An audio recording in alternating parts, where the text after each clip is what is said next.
ಆತ್ಮೀಯ 4 ಸಾರಿಗೆ ನಿಗಮದ ನೌಕರ ಬಂಧುಗಳೇ, ನಮಸ್ಕಾರ.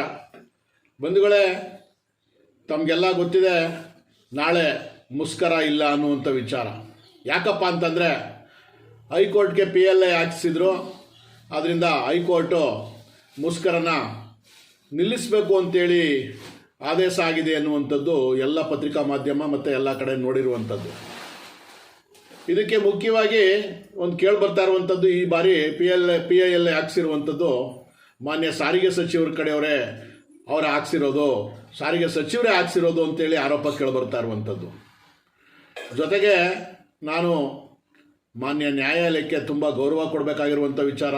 ನಾನೇ ಅಂತಲ್ಲ, ಇಡೀ ದೇಶನೇ ಕೂಡ ಗೌರವ ಕೊಡುವಂಥ ವಿಚಾರ ಅದು. ಅವ್ರಿಗೆ ಗೌರವ ಕೊಡೋಣ. ಆದರೆ ನಾನು ಕೇಳೋದಿಷ್ಟೇ, ಮಾನ್ಯ ನ್ಯಾಯಾಲಯಕ್ಕೆ ನಾನು ಕೇಳೋದಿಷ್ಟೇ, ಈಗ ಈ ಸರ್ಕಾರ ಬಂದು 3 ವರ್ಷ ಆಗಿದೆ.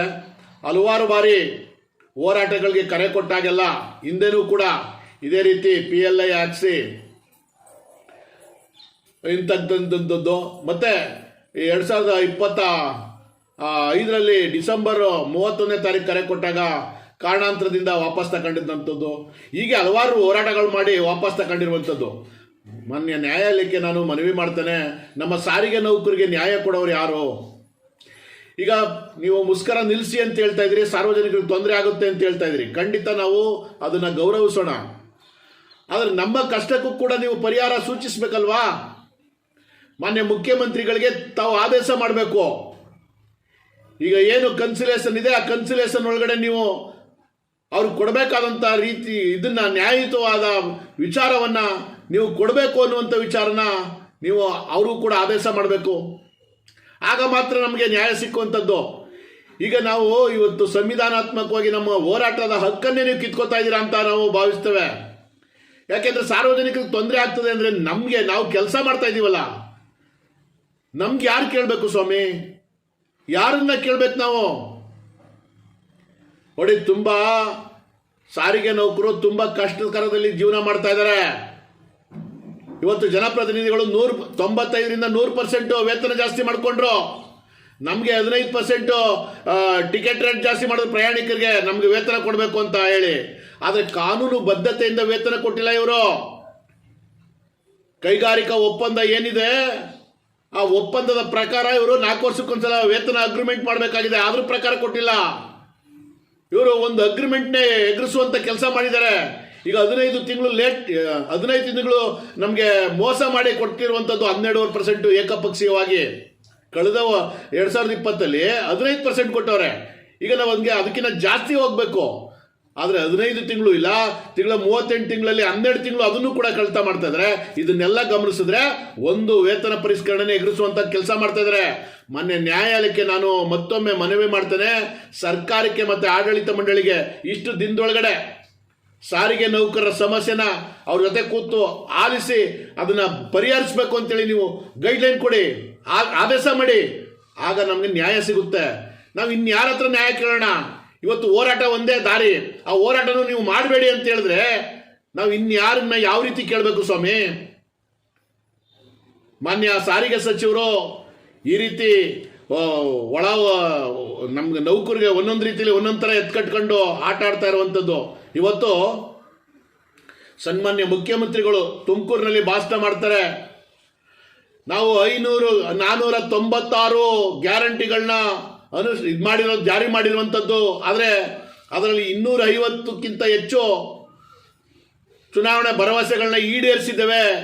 ಅದರಲ್ಲಿ ಮುಖ್ಯವಾಗಿ 5 ಗ್ಯಾರಂಟಿಗಳನ್ನ ಇದೇ ಒಂದೇ ವರ್ಷದಲ್ಲಿ ನಾವು ಕೊಟ್ಟಿದ್ದೇವೆ ಅಂತ ಹೇಳ್ತಾರೆ. ಅದರಲ್ಲೂ ಎದೆ ತಟ್ಕೊಂಡು ಹೇಳ್ತಾರೆ, ಶಕ್ತಿ ಯೋಜನೆ ಬಹಳ ಜೂನ್ 11ನೇ ತಾರೀಕಿಂದ ಜಾರಿ ಆಯಿತು. ನಮ್ಮ ಸರ್ಕಾರ ಬಂದು ಮೊದಲನೇ ಇದೇ ನಮ್ದು ಶಕ್ತಿ ಯೋಜನೆನೇ ಅಂತ ಹೇಳ್ತಾರೆ. ಅದಕ್ಕೆ ಪೂರಕವಾಗಿ ಕೆಲಸ ಮಾಡಿರೋರು ಯಾರು ಸ್ವಾಮಿ? ಮಾನ್ಯ ಮುಖ್ಯಮಂತ್ರಿಗಳೇ. ಯಾರು ಕೆಲಸ ಮಾಡಿರೋದು? ಸಾರ್ವಜನಿಕರ ಸೇವೆ ಮಾಡಿರೋದು ಯಾರು? ಸಾರಿಗೆ ನೌಕರರಿ. ಅವರ ಹೊಟ್ಟೆ ತುಂಬಿಸುವಂತ ಕೆಲಸ ಮಾಡಿ ಇವತ್ತು ಇಷ್ಟು ಸಾಧನಾ ಸಮಾವೇಶ ಮಾಡಿದ್ರಲ್ಲ, ಅದು ನಾಳೆ ಮಾಡಬೇಕಾಗಿದ್ದು, ಅಂದ್ರೆ 20ನೇ ತಾರೀಕು ಮಾಡಬೇಕಾಗಿದ್ದು. ಆದರೆ ನೀವು 19ನೇ ತಾರೀಕೆ ಮಾಡಿದ್ರಿ. ಯಾಕೆ? ಇಲ್ಲಿ ಮುಷ್ಕರ ಆಗುತ್ತೆ ಅನ್ನುವಂಥ ವಿಚಾರದಲ್ಲಿ. ಅದೆಲ್ಲ ನಿಮಗೆ ಇಂಟೆಲಿಜೆನ್ಸ್ ರಿಪೋರ್ಟ್ ಇತ್ತು. ಅದ್ರ ಪ್ರಕಾರ ನೀವು ಇವತ್ತು ಸಮಾವೇಶ ಮಾಡಿಕೊಂಡು ಇವತ್ತು ವಿಜೃಂಭಣೆಯಿಂದ ನೀವು ಎದೆ ತಟ್ಕೊಂಡು ಹೇಳ್ತಾ ಇದ್ದೀರಲ್ಲ, ನಾವು ನುಡಿದಂತೆ ನಡೆಯುತ್ತೇವೆ, ಸರ್ಕಾರ ನುಡಿದಂತೆ ನಡೆಯುತ್ತೇವೆ ಅಂತ ಹೇಳ್ತಿರಲ್ಲ. ಏನು ನಡೆದಿದ್ದೀರಿ ಸ್ವಾಮಿ? ಸಾರಿಗೆ ನೌಕರ ಬಾಯಿಗೆ ಮಣ್ಣು ಹಾಕಿದಿರಿ, ಬೇರೆ ಇನ್ನೇನು ಹಾಕಿಲ್ಲ. ಹೊಟ್ಟೆಗೆ ಊಟ ಕೊಡ್ತಾ ಇಲ್ಲ ನೀವು. ಹೊಟ್ಟೆ ತುಂಬ ಊಟ ಕೊಡಿ ಅಂತ ಕೇಳ್ತಾ ಇದ್ದೀವಿ, ಊಟ ಕೊಡ್ತಾ ಇಲ್ಲ, ಮಣ್ಣು ಹಾಕ್ತಾ ಇದ್ದೀರಿ ನೀವು. ಸಾರ್ವಜನಿಕರಿಗೆ ಹೇಳ್ತಾ ಇದ್ದೀರಿ ಎಷ್ಟು 496 ಗ್ಯಾರಂಟಿಗಳು, ಅದರಲ್ಲಿ 250ಕ್ಕಿಂತ ಹೆಚ್ಚು ನಾವು ಅನುಷ್ಠಾನಗೊಳಿಸಿದ್ದೇವೆ, ಇನ್ನೂ ಮಾಡ್ತೇವೆ, ಮುಂದುವರಿಸ್ತೇವೆ ಅಂತ. ಆದರೆ ಸಾರಿಗೆ ನೌಕರು ಏನು ಮಾಡಿದ್ರು ಸ್ವಾಮಿ? ಏನು ಪಾಪ ಮಾಡಿದ್ರು? ಬಿಡಿ ಇವೆಲ್ಲನೇ. ಮೊನ್ನೆ ಸಾರಿಗೆ ಸಚಿವರೇ, ನೀವು ಬಹಳ ಜಾಣತನದಿಂದ ಕೆಲಸಗಳು ಮಾಡ್ತಾ ಇದ್ದೀರಿ, ಅದಕ್ಕೆ ನಕ್ಕೊಂಡು ಮಾಧ್ಯಮಗಳಲ್ಲಿ ಹೇಳ್ತಾ ಇದ್ದೀರಿ, ನೋಡೋಣ ಬಿಡ್ರಿ ಯಾವ ರೀತಿ ಮುಸ್ಕರ ಮಾಡ್ತಾರೆ ಅಂತ ಹೇಳಿ. ಅಂದರೆ ಇವ್ರನ್ನ ಎತ್ಕಟ್ಕೊಂಡು ನೀವು ಆಟ ಆಡ್ತಾ ಇದ್ದೀರಿ ಅಂತ ಕಾಣಿಸುತ್ತೆ. ಅದಕ್ಕೆ ನೀವು ಆ ರೀತಿ ಹೇಳಿಕೆ ಕೊಡ್ತಾ ಇರುವಂಥದ್ದು. ನೋಡಿ ಸಾರಿಗೆ ನೌಕರರೇ, ನಾಳೆ ಏನು ಮುಸ್ಕರ ಆಯಿತು, ನಾವು ಬೆಳಿಗ್ಗೆಯಿಂದ ಹಲವಾರು ಜನ ಕಾಲ್ ಮಾಡಿದಿರಿ. ಕೆಲವೊಂದಷ್ಟು ಜನ ನೌಕರನ ಕಾಲ್ನ ರಿಸೀವ್ ಮಾಡಿದ್ದೇನೆ, ಕೆಲವೊಂದಷ್ಟು ಜನ ರಿಸೀವ್ ಮಾಡೋಕ್ಕಾಗಿಲ್ಲ, ಅಷ್ಟು ಫೋನ್ಗಳು ಕೂಡ ಬರ್ತಾ ಇದ್ದಾವೆ. ಆದರೆ ನಾಳೆಯಿಂದ ಯಾವುದೇ ಕಾರಣಕ್ಕೂ ನಾಳೆ ಮುಸ್ಕರ ನಡೆಯೋದಿಲ್ಲ, ಅದು ಹಿಂಪಡಿದ್ದಾರೆ ಅಂತೇಳಿ ಈಗ ಆಲ್ರೆಡಿ ತಮಗೆಲ್ಲ ಗೊತ್ತಾಗಿದೆ ಅಂತ ತಿಳ್ಕೊಂಡಿರ್ತೀನಿ. ಗೊತ್ತಾಗಿಲ್ಲದವ್ರಿಗೆ ಗೊತ್ತುಪಡಿಸಿ ಅಂತೇಳಿ ಈ ವಿಡಿಯೋ ಮುಖಾಂತರ ನಾನು ತಿಳಿಸ್ತೇನೆ. ಜೊತೆಗೆ ಇವತ್ತು ಕೆಲವೊಂದು ಸಂಘಟನೆಗಳು ಜಂಟಿಯಿಂದ ವಾಪಸ್ ಬಂದಿದ್ದೇವೆ ಅಂತೇಳಿ ಪತ್ರ ಸಾಮಾಜಿಕ ಜಾಲತಾಣದಲ್ಲಿ ನೋಡಿದಿರುವಂಥದ್ದು. ನಿನ್ನೆ ಒಂದು SC/ST ಸಂಘಟನೆ, ಅಂದರೆ ಜಕ್ಕಪ್ಪ ಅವರು ರಾಜ್ಯಾಧ್ಯಕ್ಷರು, ವೆಂಕಟರಮಣಪ್ಪ ಅನ್ನು ಹೇಳಿ ಪ್ರಧಾನ ಕಾರ್ಯಾಧ್ಯಕ್ಷರು ರವಿ ಪ್ರಕಾಶ್ ಅಂತೇಳಿ, ಈ ಸಂಘಟನೆ ಅದು ಕಾಂಗ್ರೆಸ್ನ ಏನು ಭಾಗವಾಗಿದ್ದದ್ದು ಅಂತೇಳಿ ಎಲ್ಲ ನೋಡಿರುವಂಥದ್ದು. ಅವರು ವಾಪಸ್ ಬಂದಿದ್ದೀವಿ ಅಂತೇಳಿ ಮಾನ್ಯ ವ್ಯವಸ್ಥಾಪಕ ನಿರ್ದೇಶಕರಿಗೆ ಪತ್ರ ಬರೆದಿರುವಂಥದ್ದು. ಇವತ್ತು ಬೆಳಿಗ್ಗೆ ನೌಕರರ ಸಂಘ ಅವರು ಕೂಡ ನಾವು ಜಂಟಿಯಿಂದ ವಾಪಸ್ ಬಂದಿದ್ದೀವಿ ಅಂತೇಳಿ ವ್ಯವಸ್ಥಾಪಕ ನಿರ್ದೇಶಕರಿಗೆ ಪತ್ರ ಬರೆದಿರುವಂಥದ್ದು. ಆದರೆ ನಾನು ಕೇಳ್ತೇನೆ, ಇವತ್ತು ನೌಕರರೆಲ್ಲ ಮಾತಾಡ್ತಾ ಇದ್ದಾರೆ, ನೀವು ಇವತ್ತು ಈ ಪತ್ರಗಳು ಬಂದ ಮೇಲೆ ಅಲ್ಲ ಇವರು ಯಾವ ರೀತಿ ಒಳ ಒಪ್ಪಂದ ಮಾಡ್ಕೊಂಡಿದ್ದಾರೆ ನಮಗೆ ಗೊತ್ತಿಲ್ಲ. ವ್ಯವಸ್ಥಾಪಕ ನಿರ್ದೇಶಕರ ಹತ್ರ ಮಾಡ್ಕೊಂಡಿದ್ದಾರಾ, ಇಲ್ಲ ಮಾನ್ಯ ಸಾರಿಗೆ ಸಚಿವರ ಹತ್ರ ಮಾಡ್ಕೊಂಡಿದ್ದಾರಾ ಗೊತ್ತಿಲ್ಲ. ಇವರು ಏಕಾಏಕಿ ಅಷ್ಟು ದಿನದಿಂದ ಇದ್ದು ಸುಮ್ಮನೆ ಇವತ್ತು PIL ನಡೀತಾ ಇದೆ ಕೋರ್ಟಲ್ಲಿ. ಆದರೆ ಅದಕ್ಕೆ ಮುಂಚಿತವಾಗಿ ನೀವು ಬೆಳಗ್ಗೆನೇ ಪತ್ರ ಹಾಕ್ತೀರಿ, ಅದು ಸಾರಿಗೆ ವ್ಯವಸ್ಥಾಪಕ ನಿರ್ದೇಶಕರಿಗೆ. ನೀವು ಹಾಕ್ಬೇಕಾಗಿರೋದು ಯಾರಿಗೆ ಸ್ವಾಮಿ ಪತ್ರನ? ನೀವು ಹಾಕ್ಬೇಕಾಗಿರೋದು ಜಂಟಿಯವ್ರಿಗೆ, ಅಂದರೆ AITC ಸಂಘಟನೆಗೆ. ಅವರು ಜಂಟಿ ಮಾಡಿದ್ದಂಥದ್ದು ನಿಮ್ಮನ್ನ. ಫಸ್ಟು ಅವ್ರಿಗೆ ಲೆಟ್ರ್ ಕೊಟ್ಟು ನಾವು ಹೊರ ಹೋಗ್ತಾ ಇದ್ದೀವಿ, ಇಂಥ ಕಾರಣದಿಂದ ನಾವು ಹೊರಗೆ ಹೋಗ್ತಾ ಇದ್ದೀವಿ ಅಂತೇಳಿ ನೀವು ಮೆನ್ಷನ್ ಮಾಡಿ ಹೊರ ಹೋಗ್ಬೇಕಾಗಿತ್ತು. ಆದರೆ ನೀವು ಪತ್ರದ ಬರೆದಿರೋದು ವ್ಯವಸ್ಥಾಪಕ ನಿರ್ದೇಶಕರಿಗೆ. ಯಾಕೆ ಅವ್ರಿಗೆ ಬರೀತೀರಿ ನೀವು? ನೌಕರು ಕೇಳ್ತಾ ಇದ್ದಾರೆ ನಿಮ್ಮನ್ನ, ಎಲ್ಲ ಮಾತಾಡ್ತಾ ಇದ್ದಾರೆ, ಎಲ್ಲ ನನಗೆ ಫೋನ್ ಮಾಡ್ತಾ ಇದ್ದಾರೆ. ಈ ರೀತಿ ಜಗದೀಶ್ ಅವರು ನೌಕರ ಸಂಘದವರು ಈ ರೀತಿ ವಾಪಸ್ ತಗೊಂಡಿದ್ದಾರೆ ಅಂತ. ಇನ್ನು ಯಾವುದೇ ರೀತಿಯಲ್ಲಿ ನೌಕರಿಗೆ ಈ ಬಾರಿ ಒಳ್ಳೇದಾಗಬೇಕು ಅನ್ನುವಂಥದ್ದು ನನ್ನ ಭಾವನೆ ಇದ್ದದ್ದು. ಯಾಕೆಂದರೆ ಕಷ್ಟದಲ್ಲಿ ಜೀವನ ಮಾಡ್ತಾ ಇದ್ದಾರೆ ಅಂತ. ನೀವತ್ತು PL ಅದು ನೋಡ್ಕೊಂಡು ನೀವು ಏನೋ ಒಂದು ಡಿಸಿಷನ್ ಮಾಡ್ಕೋಬೋದಾಯ್ತಲ್ಲ. ಈಗ ಕನ್ಸಿಲೇಷನ್ ಇತ್ತು ನೋಡಿ, ಇವತ್ತು ಕೋರ್ಟ್ಗೆ PIL ಹಾಕ್ಸ್ತಾರೆ, ನಾಳೆ ಮುಸ್ಕರ ಆದ ಅನ್ನೋಂಗೆ ಹಿಂದೆನೂ ಹಾಕ್ಸಿದ್ದಾರೆ, ಈಗಲೂ ಹಾಕ್ಸಿದ್ದಾರೆ. ಮತ್ತೆ ಕನ್ಸಿಲೇಷನ್ನು 20ನೇ ತಾರೀಕು ಮುಸ್ಕರ ಇದ್ರೆ 18ನೇ ತಾರೀಕು ಕರೀತಾರೆ. ಆದರೆ 29ನೇ ತಾರೀಕು ಮುಸ್ಕರಕ್ಕೆ ಡೇಟ್ ಕೊಟ್ಟಿದ್ರಲ್ಲ, ನೋಟಿಸ್ ಕೊಟ್ಟಿದ್ರಲ್ಲ, ಯಾಕೆ ಸ್ವಾಮಿ ಕರೀಲಿಲ್ಲ? ಇದೆಲ್ಲ ನೌಕರಿಗೆ ಕೊಡಬೇಕು ಅನ್ನುವಂಥ ವಿಚಾರದಲ್ಲ ನೀವೆಲ್ಲ ಮಾಡ್ತಾ ಇರುವಂಥದ್ದು. ಈ ಸರ್ಕಾರ ನೌಕರಿಗೆ ಕೊಡಬೇಕು ಅನ್ನುವಂಥ ಅವ್ರಿಗೆ ಮನೋಭಾವನೆ ಇಲ್ಲ.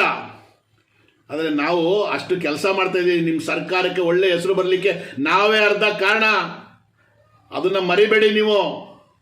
ಆದರೆ ನಮ್ಮ ನೌಕರಿಗೆ ನೀವು ಈ ರೀತಿ ಮೋಸ ಮಾಡ್ತಾ ಇರುವಂಥದ್ದು ಎಷ್ಟು ಸರಿ? ಆದರೆ ಈ ಸಂಘದ ಗುದ್ದಾಟಗಳು ಕಿತ್ತಾಟಗಳು ಇನ್ನೂ ಎಲ್ಲಿ ಗಂಟೆ ಹೋಗ್ಬಿಟ್ಟುತ್ತ ಗೊತ್ತಿಲ್ಲ. ಆದರೆ ಇವತ್ತು ಏನೋ ಸುದ್ದಿಗೋಷ್ಠಿ ಮಾಡಿ 21ನೇ ತಾರೀಕಿಂದ ಏನು ಕನ್ಸಿಲೇಷನ್ ಡೇಟ್ ಇದೆ 25, ಆ 25ರೊಳಗಡೆ ಸಾರಿಗೆ ಸಚಿವರ ಜೊತೆ ಮೀಟಿಂಗ್ ಆಗಿ, ಮಾನ್ಯ ಮುಖ್ಯಮಂತ್ರಿಗಳ ಜೊತೆ ಮೀಟಿಂಗ್ ಆಗಿ ನಮ್ಮ ಏನು ಬೇಡಿಕೆ ಇದೆ ಅದನ್ನು ಈಡೇರಿಸಬೇಕು ಅಂತೇಳಿ ಇವತ್ತೇನು ಸುದ್ದಿಗೋಷ್ಠಿ ಮಾಡಿದ್ದಾರೆ. ನೋಡೋಣ, ಇದನ್ನು ಕೂಡ ಕಾಯೋಣ. ಯಾರು ಒಳ ಒಪ್ಪಂದಗಳು ಮಾಡ್ಕೊತಾ ಇದ್ದಾರಾ ಇಲ್ವಾ ಅನ್ನೋದು ಇನ್ನೂ ಗೊತ್ತಾಗುತ್ತೆ. ಏನೇನು ಒಳ ಒಪ್ಪಂದಗಳು ಆಗಿದಾವ ಇಲ್ವಾ ಅಂತೇಳಿ. ನೀವೆಲ್ಲ ಸಂಘಗಳು ಕಟ್ಕೊಂಡಿರೋದು ನೌಕರ ಹಿತಕ್ಕಾಗಿ, ನಿಮ್ಮ ಪ್ರತಿಷ್ಠೆ, ನಿಮ್ಮ ಹೆಸರಿಗೆ, ನಿಮ್ಮ ಜೋಬ್ ತುಂಬಿಸ್ಕೊಳ್ಳೋಕೆ, ನಿಮ್ಮ ಹೊಟ್ಟೆ ತುಂಬಿಸ್ಕೊಳ್ಳೋಕ್ಕಲ್ಲ. ಅದನ್ನು ಅರ್ಥ ಮಾಡ್ಕೊಳ್ಳಿ. ನೌಕರು ಈಗ ಆಲ್ರೆಡಿ ಮಾತಾಡ್ತಾ ಇದ್ದಾರೆ, ಇವತ್ತು ಅಲ್ಲಿ ಹಾರಾಡಿದ್ರು, ಇಲ್ಲಿ ತೂರಾಡಿದ್ರು, ಎಷ್ಟೊಂದು ಓಪನ್ ಆಗಿ ಮಾತಾಡಿದ್ರು. ಇವತ್ತು ಯಾಕೆ ವಾಪಸ್ ತಗೊಂಡ್ರು? ಅವರು ಹಂಗೆ ಒಳ ಒಪ್ಪಂದ ಮಾಡ್ಕೊಂಡವ್ರೆ ಅಂತ ಗೊತ್ತಿದ್ದು ನೀವು ಈ 40 ವರ್ಷದ ಸಂಘಟನೆ ಹಿಂಗಿದೆ ಹಂಗಿದೆ ಅಂತ ನೀವೇ ಹಿಂದೆನೇ ಮಾತಾಡಿದಿರಿ. ನೌಕರ ಸಂಘದವರು ಆ ಸಂಘಟನೆ AITC ಸಂಘಟನೆ ಹಂಗೆ ಹಿಂಗೆ ಅಂತೇಳಿ ಮತ್ತೆ ಹೇಗೆ ಹೋಗಿ ಅವ್ರ ಜೊತೆ ಜಂಟಿ ಆದ್ರಿ ನೀವು? ಗೊತ್ತಿತ್ತಲ್ಲ. ಮತ್ತೆ ಹೊರ ಬರಬೇಕಾದ್ರೆ ಈ ಸಮಯ ಬೇಕಾಗಿತ್ತಾ ನಿಮಗೆ? ಅದನ್ನ ನಾನು ಹೇಳ್ತಾ ಇಲ್ಲ, ನೌಕರರು ನನಗೆ ಹೇಳಿಸ್ತಾ ಇದ್ದಾರೆ. ನೌಕರು ಎಲ್ಲ ಮೆಸೇಜ್ ಮಾಡ್ತಾ ಇದ್ದಾರೆ, ಫೋನ್ ಮಾಡ್ತಾ ಇದ್ದಾರೆ, ಎಲ್ಲ ಸಾಮಾಜಿಕ ಜಾಲತಾಣದಲ್ಲೂ ಪ್ರಶ್ನೆ ಕೇಳ್ತಾ ಇದ್ದಾರೆ. ಇದರಲ್ಲಿ ಏನು ಎಷ್ಟು ಒಳ ವರ್ಮ ಇದೆ ನಮಗೆ ಗೊತ್ತಿಲ್ಲ, ನೀವೇನಾದರೂ ನೀವು ತಿಳಿದಿರಿ ಹೇಳಿ ಹಣ ಅಂತೇಳಿ. ಆದರೆ ನಾನು ನೌಕರ ಹಿತದಲ್ಲಿ ನಾನು ಹೇಳ್ತಾ ಇದ್ದೀನಿ, ನೋಡಿ ಈಗಲೂ ಕಾಲ ಮಿಂಚಿಲ್ಲ. ನೀವೆಲ್ಲ ಒಕ್ಕೂಟದವರು ಜಂಟಿಯವರು ಎಲ್ಲ ಸೇರಿ ಈ ಬಾರಿ ಒಂದು ನಮಗೆ ಏನು 1/1/24 ಏನು ಬರಬೇಕು, 38 ತಿಂಗಳ ಅರಿಯರ್ಸ್ ಏನು ಬರಬೇಕು, ಮತ್ತೆ ಹಿಂದೆ 15% ಆಗಿದೆ, ಇವತ್ತೇನು ಜಾಸ್ತಿ ಆಗಬೇಕು ಅದನ್ನು ನೋಡಿ ನೌಕರಿಗೆ ನ್ಯಾಯ ಕೊಡಿಸಿ ಮುಂದಿನ ದಿನಮಾನಗಳಲ್ಲಿ ಮಾಡೋಣ ಏನಾದ್ರು ಒಂದು ಸೇರಿ. ಅದರಿಂದ ಎಲ್ಲ ಸಂಘಟನೆಗಳಲ್ಲಿ ಯಾರಿಗಾದರೂ ನೋವಾಗಿದ್ರೆ ಇದಾಗಿದ್ರೆ ನನಗೆ ಕ್ಷಮಿಸಬೇಕು, ನಾನು ತಪ್ಪಿದರೆ ನಾನು ಕ್ಷಮಿಸಬೇಕು ಅಂತ ನಾನು ತಮ್ಮಲ್ಲಿ ಮನವಿ ಮಾಡಿ ಈ ದಯಮಾಡಿ ನೀವೆಲ್ಲ ಒಗ್ಗೂಡಿ ನೌಕರಿಗೆ ನ್ಯಾಯ ಕೊಡಿಸ್ತೀರಾ ಅಂತ ನಾನು ಮನೋಭಾವದಿಂದ ಕಾಯ್ತಾ ಇದ್ದೇನೆ. ನೋಡೋಣ, ಈ ಸರ್ಕಾರಗಳು ಎದೆ ತಟ್ಕೊಂಡು ಸಾಧನ ಸಮಾವೇಶನ 3 ವರ್ಷದ ಸಾಧನ ಸಮಾವೇಶ ಮಾಡ್ತಾ ಇದೆ. ಯಾರು ಪುರುಷಾರ್ಥಕ್ಕೆ ಸ್ವಾಮಿ? ನೌಕರಿಗೆ ಹೊಟ್ಟೆಗೆ ಊಟ ಕೊಡಿ ಮೊದಲು. ಶಕ್ತಿ ಬಂದರೆ ನಾವು ತಾನೇ ದುಡಿಯೋದು, ಶಕ್ತಿ ಇದ್ರೆ ತಾನೇ ನಾವು ದುಡಿಯಕ್ಕೆ ಸಾಧ್ಯ. ಇವತ್ತು ಹೆಣ್ಮಕ್ಳು ಫೋನ್ ಮಾಡಿ ಅಣ್ಣ ನಾವು ಏನು ಮಾಡಬೇಕು, ನಾವು ವಿಷ ಕುಡಿಬೇಕು ಅನ್ನೋ ಪರಿಸ್ಥಿತಿಲಿ ಫೋನ್ ಮಾಡಿ ಅಳ್ತಾ ಇದ್ದಾರೆ. ಅರ್ಥ ಮಾಡ್ಕೊಳ್ಳಿ ನೀವು. ನಿಮ್ಮ ಸರ್ಕಾರಕ್ಕೆ ಈ ಸಾಧನ ಸಮಾವೇಶಕ್ಕೆ ನಾಚಿಕೆ ಆಗಬೇಕು ಅಂತೇಳಿ ನನ್ನ ಮಾತು ಮುಗಿಸ್ತೇನೆ ಸ್ನೇಹಿತರೆ. ನಮಸ್ಕಾರ. ಜೈ ಹಿಂದ್, ಜೈ ಕರ್ನಾಟಕ ಮಾತೆ.